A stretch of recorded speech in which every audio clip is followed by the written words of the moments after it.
All right, good morning, everyone. Today we're going to cover some details on the NHS investigation. I know that's kind of the big news that happened at the end of the week here, but I also want to talk about the FDP contract and a little bit of the details there too. As you can see in the thumbnail, there were 200 plus pages blacked out, and it kind of does hinder a bit of information for the stuff that I was interested in as well. But also the agenda too, which I think was interesting throughout the week, was the analyst interviews. We got the bull side as well as the bear side, and then Kathy Wood and a small YouTube PSA. I just want to cover that really briefly just because it also covers something that I found on the channel here that might make it a little bit difficult to find some information.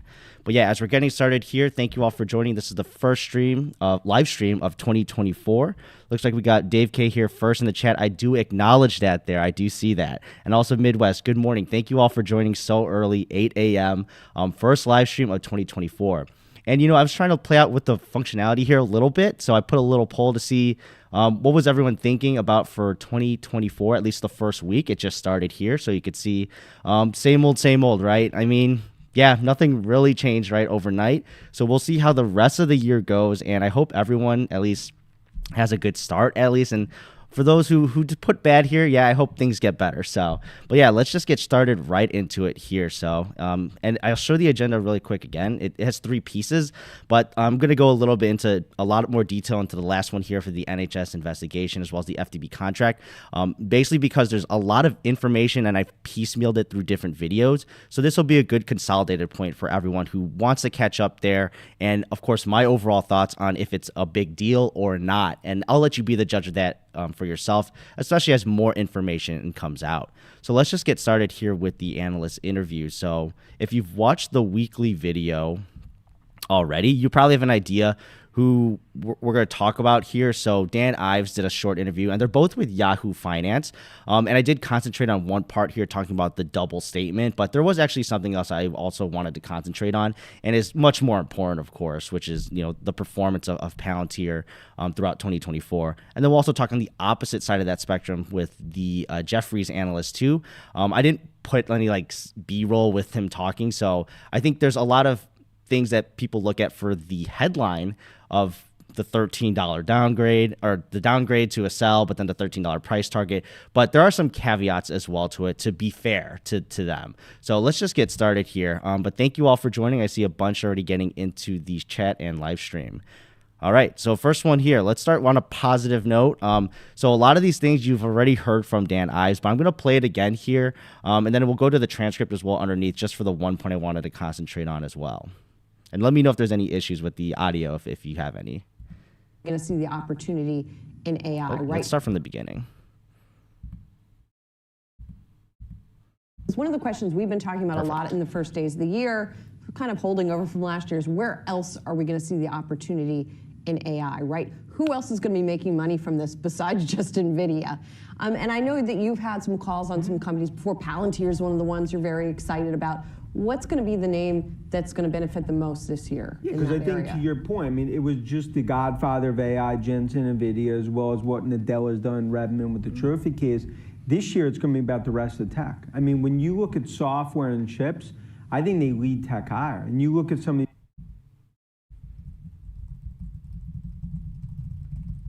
Oh, man. Why is this buffering here?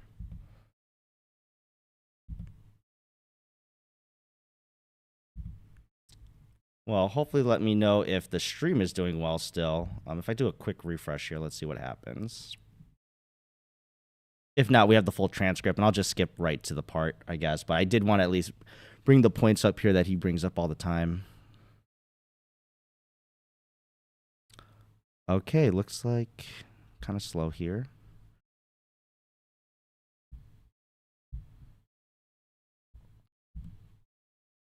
Great.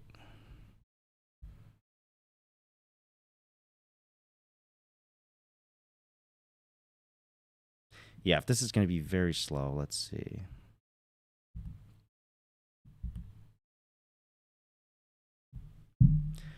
I'll count down. 5, 4, 3. This year, it's going to be about the rest of tech. I mean, when you look at software and chips, I think they lead tech higher. And you look at some of these names like MongoDB, the Messi of AI, Palantir. I look at names like Snowflake. That's another one you're seeing sentiment get much more negative. What this is going to do to the chip sector in terms of this cycle, that could ultimately, I think a lot of these chip names, you're also going to see M&A significantly. And then you look at the install base plays. What's Benioff doing at Salesforce? Look at Adobe, look at Oracle. It's one where we believe it's a 1995 moment. It's the biggest tech transformation in the last 30 years. This is not hype. And I think this is really the start of a fourth industrial revolution. We believe the new tech bull market has begun, despite the bears, winning a few battles the first few days of the year. Palantir's an interesting one. So the Messi of AI. The Messi of AI. I'm not a big soccer guy, but I feel like you're saying something positive. Let me ask you about Palantir. It was a monster 2023 for Dr. Alex Karp and that crew at Palantir, but you say stick with it. It's still a buy in 2024? The best pure play. Why do you say that, Dan? Because the work that we do from a use case perspective, they're the first call. In other words, everyone focused on government, what they've done there, maybe some of the controversies. The reality is that they've leveraged that government expertise into enterprise. You look at AI. So you see the commercial just keep on growing. Right now, you don't see a major AI deployment where Microsoft, Palantir are not at least tip of the tongue in terms of some of these use cases. And that's our view. Our view is some will say Palantir is expensive, it's hype. This year they prove it. And I think that's the key as this all plays out for what I continue to view as stock that could ultimately double over the next 12 to 18 months. Great. So everyone saw that video probably on the double aspect here. And that was kind of interesting to me because to say it on TV, I know it's not an official price target of that, but at that levels, it was around 16 something. So $32, I think that's a 60, $70 billion market cap for Palantir. And yeah, there's a lot of, in my own opinion, right? I mean, there's a lot of things that can happen. And we've seen the market go crazier, honestly, with certain equities. However, yeah, 70 billion without any change in what we've been seeing right now. Let's just say if it happened immediately, that'd be harder to see. But obviously there are certain things that can change throughout the year. There's a whole year. Things can change in 12 to 18 months. And the big thing that everyone's looking out for is that we're hearing all these great things about AIP boot camps and all that stuff. And how is that going to turn out? So I think the main point to focus on is this year they have to prove it. And honestly, I thought 2023 might have been one of those years where they were going to prove themselves and turn that growth around there. And earlier in the year, if you remember, that AIP wasn't even out, right? So AIP is still relatively new, and I think it's a great glue that ties their other products together. And most importantly, and they also released a blog post on this, but AI to decisions, but the ontology is the most important part, I think, and this is coming from someone working in healthcare in the data space. Just having the data, right? That's of course important. You need to have access to your data, connecting data, have a relational database, make sure that you can connect things together in order to, well, for me as an analyst, create reports that people care about. Not everything is sitting in one table there for you. And then if it was, I don't know how you do that practically. But of course, ontology is what brings it there. But not just having data connected, but also the decisions of users. They've talked about this in that blog post as well. And then how that changes in that whole ecosystem that's working for the company in the back or the organization in the background there. So the big thing is this year they prove it. And what I'm honestly looking for, the biggest part of proving it, is this customer count here. And of course, the overall customer count is important. We'll see how this is affected. But obviously, I think a lot of people and a lot of folks and analysts are going to be focused on the commercial customer count here. Now, what is interesting to me, so yes, we have the year-over-year growth. This looks phenomenal, right? If you look at it on a percentage basis, just remember these are counts, right? So even though a person is counted as a customer, the caveat is, right, revenue can vary between them. And yeah, it's more of like a leading metric that over time we'd expect more customers would mean more revenue. However, right, we have to see how that average per revenue changes for customers, right? Is it going to go down? It's probably going to go down as we onboard more customers. So just so you're expecting that. It's not going to be like you're going to get full dollar amount contracts right off the bat here. But if they're paying something, that already gets their foot in the door. Now, what I mentioned was interesting to me, at least. So if you look at these sequential growth rates, so I'd have to look a little bit further back here, but at least if you try to look into seasonality aspects of it, and you got to remember AIP also was introduced relatively recently, so that could also be the reason for a turn here from 14% sequential to 8% sequential to 8, and then up to 9.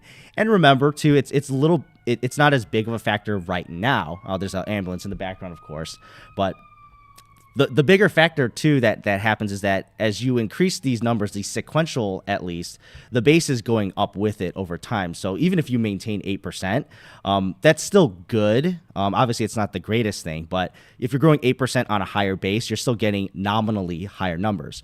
But the big thing here is that seasonality-wise, we saw from September to December, and this is where we're actually at for the next quarterly earnings coming up. And most likely once that's announced, I'm assuming it's going to be sometime in early February, but you can see here that was a 14% jump here. So it could be that hopefully there's a mix of things happening for the next customer count growth for commercial, that we're going to have an effect from the seasonality aspect, which I hope is actually consistent and true, but then also we have the AIP boot camps. Management always actively talking about it right now, I would say, at least from, if they've mentioned it at least like once a month or at least a couple times last month in December. So we'll see if that actually continues to go on. But this is what I'm excited for to see. And honestly, we'll see how revenue turns out. So the big, when you're talking about revenue itself, I'm not sure what to expect because of this onboarding of customers here. So, but if we do look at the guidance at least, so we know that when I did the calculation a while back, it's around 18% for quarter-over-quarter growth for revenue. So it's not ideal, I guess, but maybe people are thinking that they're sandbagging this and that we're gonna beat that by a lot and be over 20%. But who knows, right? At that point, especially for revenue, I'm going to be a bit more conservative here, and I'll just say, okay, management has an idea, like we'll just probably end up in the 18%. As long as we don't go downwards, I would say that is a bigger win for now early in 2024. We don't want to go down anymore in the quarter-over-quarter growth revenue, especially when management is talking up all these things here. So yeah, thank you. That was the good part here that I want to talk about. So that's the positive aspect on the analyst interviews. And of course, I think near the end of the week, a lot of people paid attention to the second part of the analyst interviews, but yeah, I'll just bring that up now. Hopefully don't have any issues with the video as well. But this was also a Yahoo Finance interview here. So we have the Jefferies analyst, and yeah, everyone's going to have their own thoughts on this and see the headlines there. So I'll just play the clips first. And I think this gives a lot more context. So you're not going to necessarily okay, I'm not going to bag on the guy too much, right? But let's just watch this first, and then I'll talk about what the full context is of what he's thinking about here. And people are going to have their theories, of course, on why they're doing this and the timing of it. But let's just watch this first. This morning to underperform from hold, slashing its price target to $13 from $18. The firm says the company has seen, quote, unsustainable valuation levels on the back of AI euphoria, but reiterates that long-term Palantir still has an AI technology advantage. For more on the software space, we're joined by Brent Thill, Jefferies senior analyst. Thank you for joining us, Brent. So talk about this note here and this bearish stance that we started to see that really in sort of mid-November regarding Palantir and this euphoria here. But what brought you to this decision?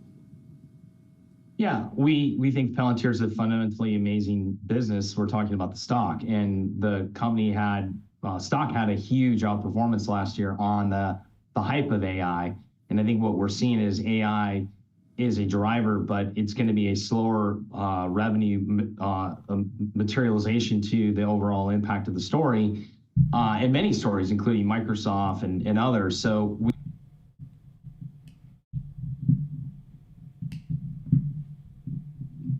Oh man, more buffering this morning. Let's see if maybe I just have to refresh it again like the Wedbush one. 1 minute and 2 seconds. Sorry about this, guys. Looks like we're running into some technical stuff, and even YouTube on my end is saying, oh, your video is a little bit slow. So let me know in the comments too if you guys are experiencing any technical issues. What a way to start off the year, right? And it's always like this, right? Right when you try to get that fresh start, the impression always gets kind of messed up. But we'll make it work every single week, of course, and get this information. So we got it refreshed. 1 minute, 2 seconds. Let's start at 1 minute, 2 seconds. Others. So we are huge fans of what's going to happen due to AI. But again, as we said, that the hype is ahead of the reality. And we think, again, the stock, given the magnitude of the outperformance last year. People were wondering when we were going to, really get to see some of these companies in terms of the timeline of when we'd really get to see this affecting actual fundamental business here. So are there any other names in this space then that have really benefited from the AI stock boom that we saw last year that perhaps could do with a little more scrutiny? Well, the big winners in AI in software last year were Microsoft and Adobe. They have the best product lineups and the best product shipping. They also had phenomenal returns, anywhere between 50 to 80+% returns last year for the two stocks. So, I think our AI picks have done well. Clearly, some of the smaller emerging names did better, but what you do is you have the diversity of the stories at Adobe and Microsoft. It's not all about AI. In fact, we did a CIO survey in December, and that survey suggests that AI is probably fifth or sixth on their priority list. Moving to public cloud, continued rollout of productivity applications, other things are more important than AI.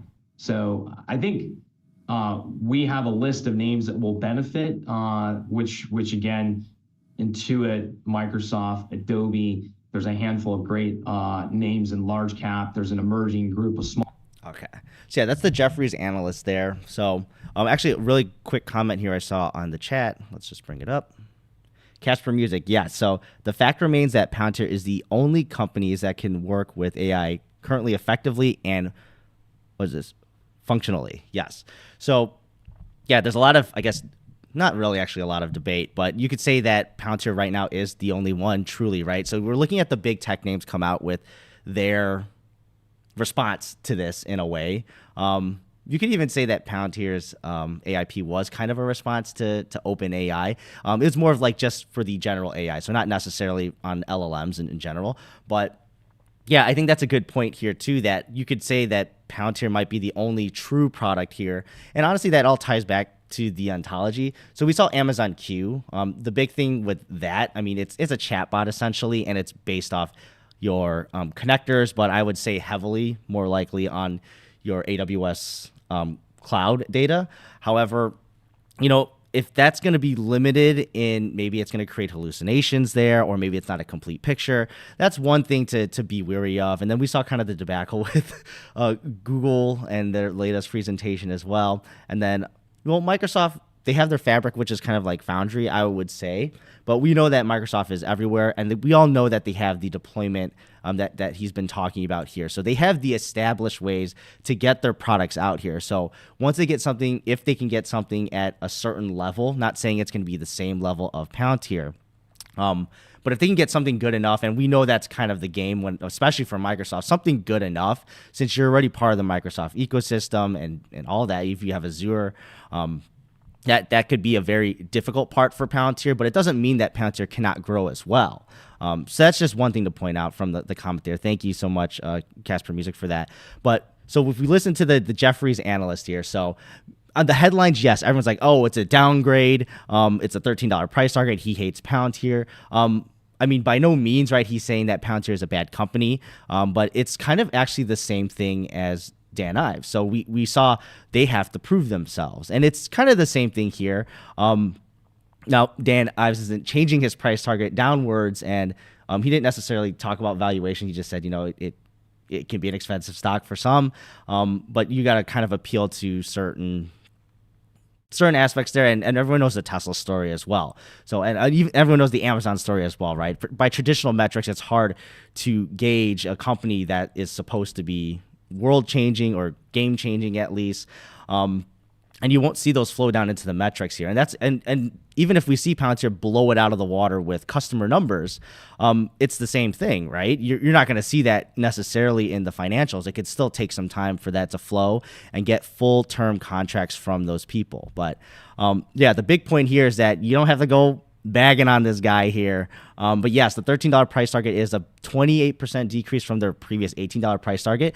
Now, a lot of people talked about this when it's the timing of it, right? So it's a new year, maybe, who knows, maybe they got off vacation, whatever. But when Palantir was running to 21, why aren't they necessarily shouting from the rooftops that, oh, valuation is very stretched here, I guess, to say that nicely. So yeah, people are going to have their theories on what why they did this. I'm just going to take it at face value. And it's the same thing, honestly, too, on the bulls, right? For Dan Ives, I know $25 is the official price target here, and anything can happen. And analysts are basically regular people too, and unexpected black swan events can also happen that no one would know about. So we'll see. And I guess one of the market factors to take into account, at least for tech and for growth stocks in general, just remember there's some softening from the Fed here, thinking about rate cuts. I know that employment numbers came out better than expected, so that's something to be weary of possibly, right? If you have better employment numbers, you have people spending more, and people spend more, then prices can go up, right, as supply and demand. So it's something to look out for. But yeah, the biggest thing here with Brent Till is just making sure that people understand it. He's not necessarily hating on the stock. They do talk about the low-hanging fruit of valuation that we've talked about, and that the AI hype overall in the market might be a little bit overran here. And then Palantir might not necessarily be the stock to take advantage of that anymore, just because of their huge run last year. So you could say it could be maybe recency bias or something of that, or anchoring, but it's one of those things where we're never going to know the full story and motivations of these folks here, and just only what they release out. And honestly, it's nothing new information wise here. So it's not like he released something that, because of this. Well, I guess we all know Louis De Palma was trying to release new kind of information about why things would go bad for Palantir, but we know how that turned out. So yeah, basically he's not saying because of something fundamentally wrong with the company per se, like, oh my gosh, besides their AIP bootcamp strategy having to be needed to be proven.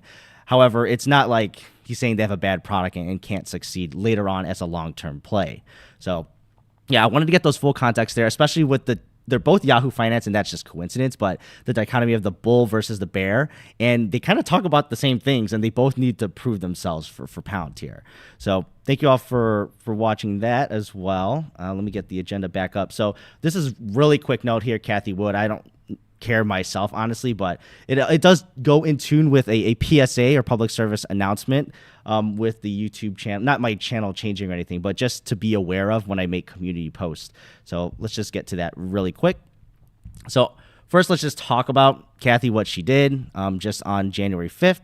So for those who remember, on Friday, so I did post here. So just keep note, Palantir is at the very top here at 777,000 shares for her ARK fund she purchased, as well as 153,000 shares on ARK KW.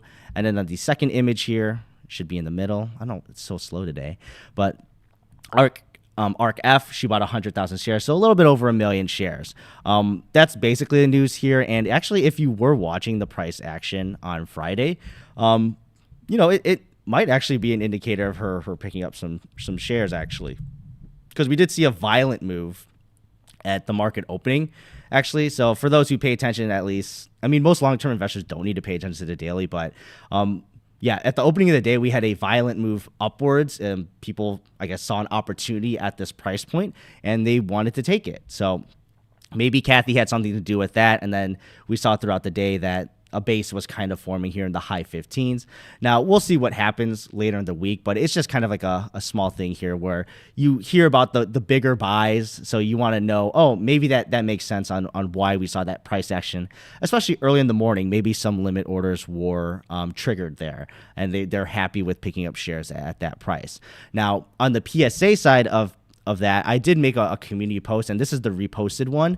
However, this is just a quick tidbit and probably doesn't matter to most of you, but when I post things on the mobile, it doesn't have a restriction on the dimensions of the images that I put. So originally, I did put the long one here. And as noted, Palantir's purchases were on the top and on the bottom. So what you saw was just the middle of that image here, and you didn't see the Palantir transactions. Now, normally in mobile, even though you can't see it on the preview image, you can click on it, and then it'll show you the large image there. Oh, this is so slow today. Sorry, guys, for that. But yeah, usually on the mobile app, and I don't have like a screen connected to it. Yeah, so I can't even zoom in on this image. So that's why there was some confusion there. I know I was kind of being a little catty in the comments recently. I don't know, a new year, right, for me. But so just so you're aware, if I post something and it's not showing correctly and I did it through mobile, if you're on a desktop, you may have issues with that, just so you're aware. But yeah, that's just a quick PSA there, and don't want to concentrate too much on Kathy's stuff. So now the meat and potatoes of today's live stream, let's go back to the agenda, is the NHS investigation and the FDP contract, just a little bit on that as well. So I'll show like the actual contract and show you kind of what people are talking about and the exact things that they're referring to in the contract language. And just so you're aware, I am not a lawyer of that, but do want to give some background that, at least for my job, I do build out metrics here in performance obligations for the company that I work at. So I am working through contracts all the time, but I usually look at the performance indicators, and that's kind of like the thing that I'm most interested in. But you'll see that it's going to be difficult to do so with, at least for us as outsiders, to see on the FDP contract. So let's just get started with the overall story first, and I'll show that. So on Friday, we had an interesting article here coming up. Keep note of the author here, Olivia Salone. So the headline, right, everyone sees NHS probes whether Palantir campaign breached contract terms. So a lot of this is based off kind of spokesperson statement. So it kind of sounds worse than it is, and no one really truly knows. I mean, unless you're actually internal to it, but at least from what is publicly released, no one truly knows how big of a deal this is or isn't, and the consequences too might vary. Just because I'm not saying that alleged breached a certain aspect of it, it doesn't mean that there's a full cancellation here. So, and they do want to make note that this is a potential breach here. So there's a lot of background of what happened, and I'm going to move back and forth between a few things here. Just because there's a full story and it's broken into many different videos as the story was unfolding throughout, I think, the last couple of weeks. I think it started before the new year here, when we talked about this campaign that was possibly trying to be made. So first part of the story, there was a campaign possibly, allegedly, that Palantir wanted to put about NHS and the FDP, and I'll show kind of the emails there on what they're doing. And then I'm going to show what other people are saying that they're trying to do. And you'll see there's a very big disconnect, which is silly in my opinion. But so let's just talk about here first what people said. So a spokesperson said, there wasn't a campaign cleared. And then the NHS takes any potential breaches by a contractor or supplier seriously, and it is investigating what happened. So this is where all the headlines are coming, where they're investigating, right? And it doesn't necessarily mean that they're investigating only Palantir, right? The marketing agency as well, and I'm sure other people that are dealing with this situation. And then also just note, there's also some Lewis Mosley comments. Talking about, we decided not to pursue the project as such. The campaign was not discussed with NHS England. And then according to a briefing document, this was sent to influencers last month. So let's look at the briefing documents first that they're kind of alleging. And I don't know, there's a lot of things that were circulating around and shared in screenshots. So it's kind of hard to put the nail in the coffin on this because there's a lot of things just flowing around. So yeah, let's look at the emails first, so you guys have an idea of the context here of what the bad thing they did is. So as you can read from the email, they're trying to reach out to someone here, aiming to clear up misinformation relating to some data privacy concerns that were shared in the UK press. Now, I'm not seeing a specific name here. Good Law Project will come up later in the story, right? But this is kind of one of the emails that they're talking about. And they also bring up, our objective is to raise awareness of what this new NHS contract means for individuals and offer clarifications around some of the claims. So this doesn't really sound like they're going after someone here. It sounds like they're trying to clear up the fog that other people are putting out. Now, if they think they're being attacked because of this, then it kind of just shows what they're actually doing. But that's my opinion, right? So as respected voice in the industry, so this is them reaching out to the influencer. They want them to do a campaign. And yeah, everyone's going to have their opinion on like, is this shady or not? And having influencers help them. But 2 tweets and then a video and stuff like that sounds like it could be of interest. And then going live before the 22nd. This is for December, so before the holiday season and all of that stuff. So maybe this is significant because that actually was the publication date on the government contracting website. So just something to be aware of. And then what other people, that's not what I wanted to show. Let's close that actually. So the other thing that people are like saying, oh, this is a smoking gun. They're so shady. They're saying when the content is posted, please keep the brand confidential and not tag Palantir. And then if responding to comments, please refrain from mentioning the brand. So I don't see this as a smoking gun. I don't see it as shady either, especially for social media campaigns regarding clearing up misinformation here. Because remember the focus of, at least from the letter we saw, the focus is to clear up misinformation regarding the FDP and privacy concerns. So I'm not sure why they have to even put Palantir, or it should be brought up. And honestly, for these kind of campaigns, they want to be kind of strict on that stuff too, because it's not to promote Palantir of that sort. It's supposed to promote the FDP and the knowledge and the things about it that are going to help and also clear up the misinformation being said around the FDP. So I'll let people kind of figure, is this good or bad? But that's kind of what they're referring to in these documents. Now, the funny part is the Good Law Project. So remember, they're specifically saying, so the Good Law Project is an outspoken critic, and I'm just going to show what they put. But really quick, this is the author of the article. She's really pushing this. You got to get those clicks there. So sure, I guess she's playing the game. But either way, so Good Law Project on their page here, this is what's also been circulating around as well. This was back here. I covered this actually really quickly, and I did a comparison to the emails.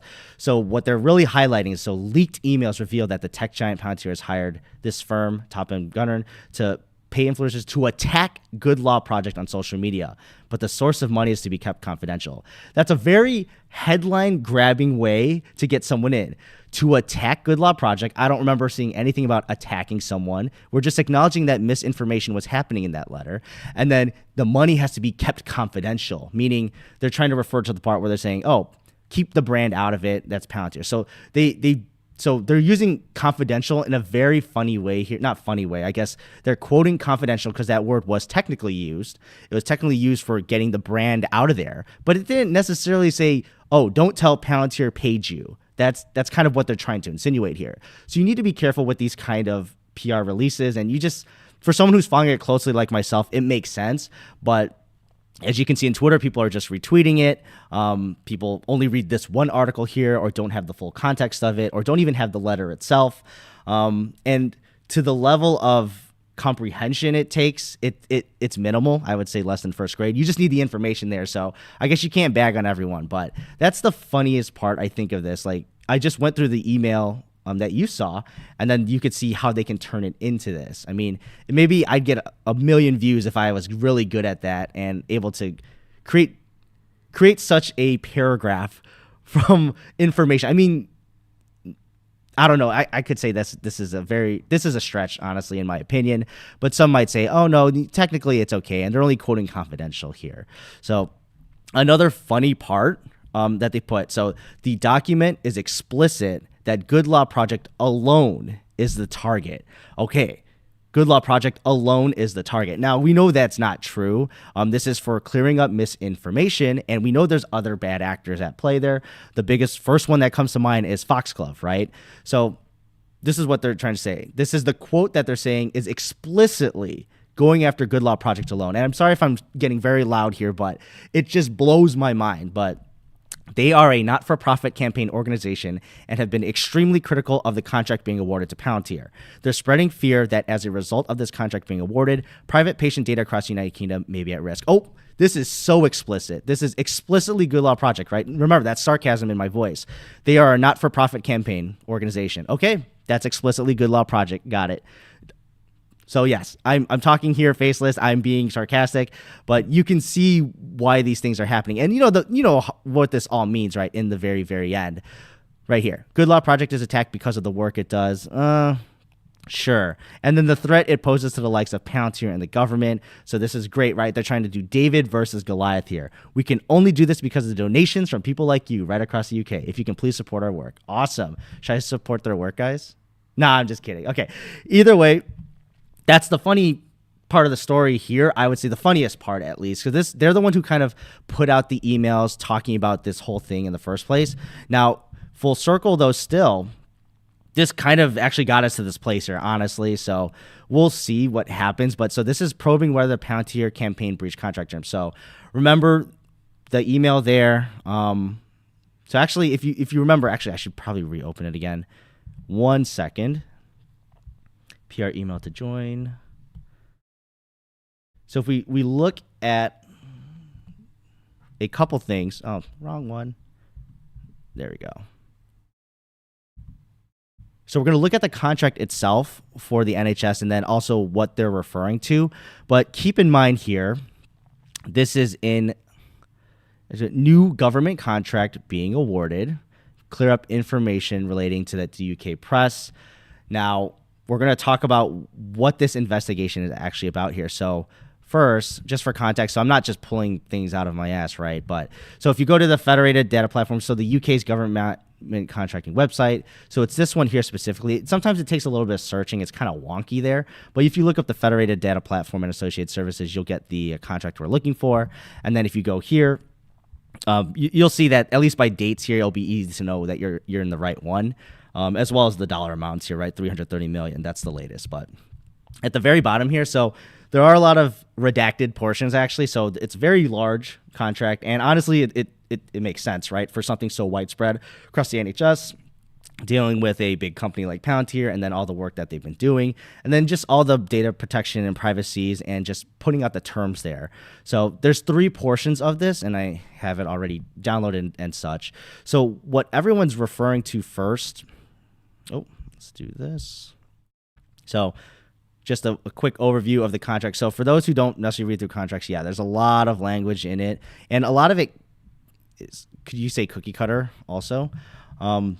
But there's certain sections, at least for me in my work that I do, where I care about. But yeah, if you need help kind of going through it, there is a table of contents here. So yeah, just keep that in mind if you're interested in going through this yourselves. But you are going to run into a lot of black pages. On just attachment 3, you're going to have more than, so there's 272 pages. There's going to be more than 200 pages that are completely blacked out like this. And just to prove it a little bit, I'll do it for like a few, right? I'm clicking through each page here, completely black. Yeah, basically if we get to, when I search this, yeah, this is the first page that's not blank, and we're already at 162. So that's just for some context there. But what they're referring to, at least in this whole story of what Palantir allegedly might have breached, so publicity and branding here, so 24, yeah.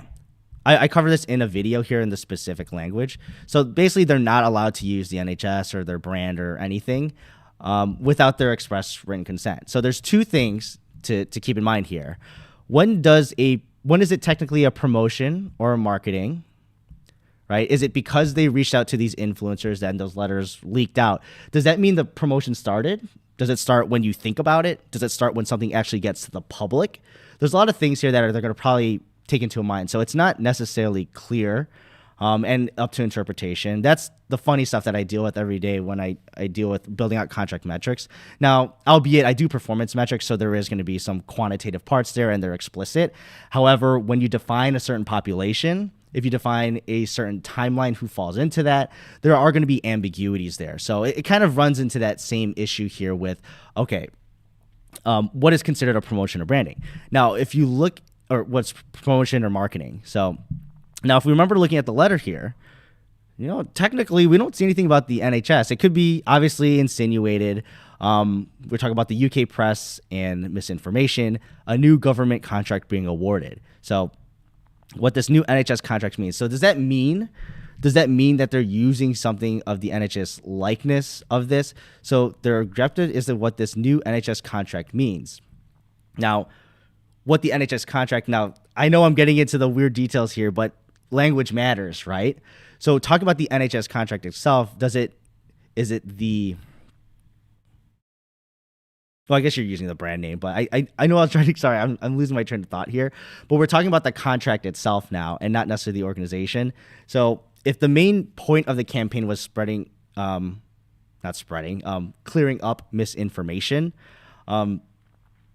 using the likeness of the NHS is not necessarily going to be needed there, right? But if you're talking about the data privacy concerns that people are having, yeah, for some reason I'm just getting befuddled in my first thought. But essentially the biggest one is that what are they considering marketing? Because they didn't even start it per se.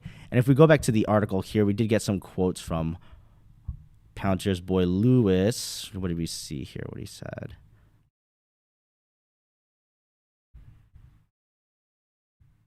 sorry for the second. Oh yeah, sorry. We decided not to. So I already read this, but we decided not to pursue the project. As such, the campaign was not discussed with NHS England. So yeah, maybe you could say it's gray waters here. We know explicitly already from the NHS themselves. They said, oh, they didn't talk to us about it, or the spokesperson at least told there wasn't a campaign that was cleared. And then we have Lewis as well acknowledging that side. We didn't talk to them because there was nothing that came out of it. So yeah, maybe you could say, oh, they didn't go about it the right way, but is that actually a breach of contract then? That's another story there. So, and this is where people might be against or for this, and they're saying, well, this is still bad public image here, so it's still sullying it, and maybe we think this is bad, so it gives us at least a right to say this was a breach, right? And this is all alleged, right? So I wanted to make sure that the full story is here. The big thing is that what's in the contract and the exact language is what matters. And the other thing that I wanted to talk about briefly, since we're already on this page, was key performance indicators. So I don't have too much experience with UK government contracts and what they're allowed to disclose. But if we actually go to the top section here, we have key performance indicators.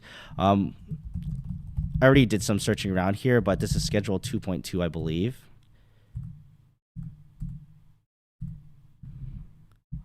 Yeah, Schedule 2.2.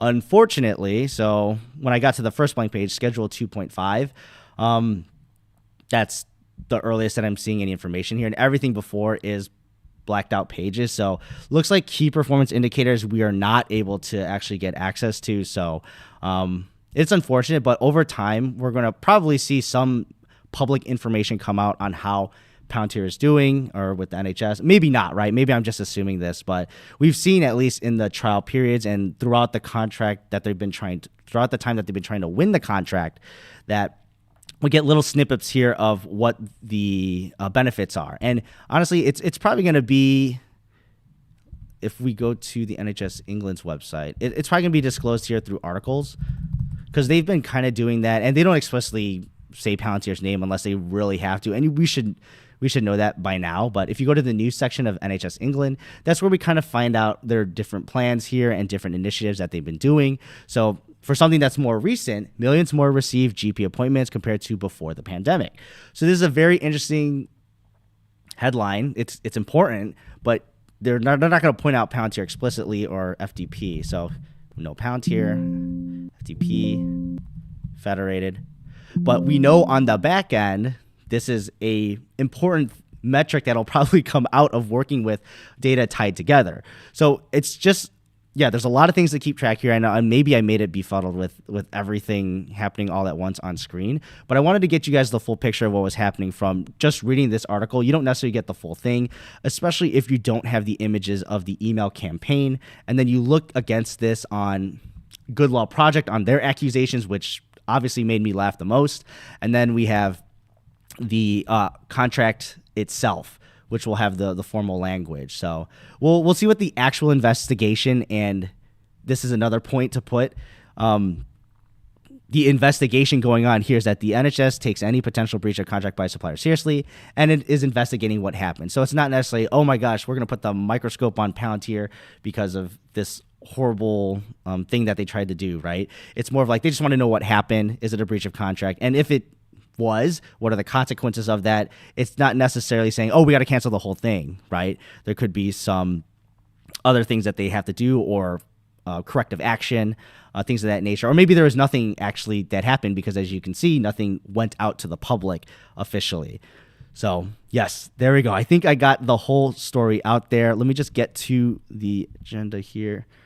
Yeah, so that's covering the main points of the agenda here. Let me just scroll through the chat. Sorry, I'm not the best at doing this, but good morning, everyone. I appreciate you all for stopping by here. I know we're at 60-something-ish people in the live stream, which is always great, bright and early, 8 a.m. First live stream of 2024. Oh, yeah, thank you for confirming, Don, that the stream is good. We were running into some buffering issues there with a few of the videos. Even YouTube gave me, your stream video is kind of slow there. So I'm glad that things hopefully stayed smooth-ish for you guys. Maybe it looked 240p, right? Let's throw back to the early 2000s. But always funny when you see those videos like that. Like, oh, my God, I was okay with that kind of level of quality and resolution. But yeah, a lot of things here. Thank you all for stopping by. Hope you all enjoy your Sunday, rest of the day. And yeah, it's 2024. We'll see you this whole next week and get through it. And just quick note for anyone who doesn't know already, I'm sure you all, especially those who get onto the live stream, the weekly video is out already every Saturday. Just compiles all the Palantir daily information. Sometimes things come out in between or get missed, so they will also be included in here. I didn't get the Kathy stuff in, actually. I didn't think it was that significant to do so, but if you like the quick and dirty and you don't want to listen to me ramble on and talk in too much detail, especially like the NHS part that I did today, this is a good way for you to get that information. So if you like to do your own research and just get the headlines, that makes sense as well. I am always a strong proponent of that. And yes, with that, I'll close.